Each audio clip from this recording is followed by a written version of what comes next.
ওগো আল্লাহ,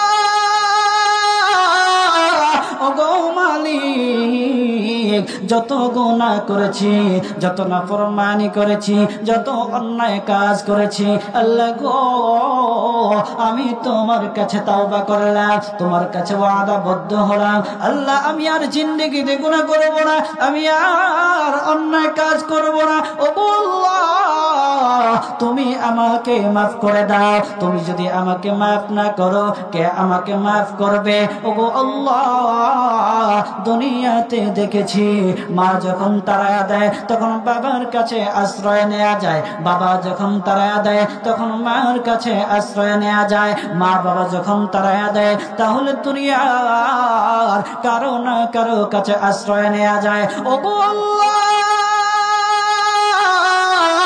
তুমি যদি আমাকে তাড়ায়া দাও তাহলে কোথায় যাব, কার কাছে যাব?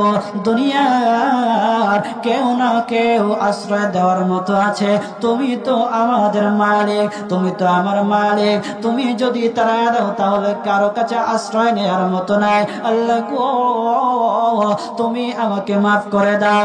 এইরকম আল্লাহর কাছে দোয়া করলে সাথে সাথে আল্লাহ তাআলা ওদের দোয়া এমন ভাবে কবুল করলেন, আল্লাহর নবীকে সুসংবাদ জানিয়ে দিলেন, ওগো নবীজি আপনি তাদেরকে জানায়া দেন, আপনি তাদেরকে শোনায়া দেন, তারা যে আমার কাছে তাওবা করেছে, আমি আল্লাহ। একটা জোরে ডাক দেন আল্লাহু আকবার, আরো জোরে ডাক দেন আল্লাহু আকবার। মুসলমান বাবাজি,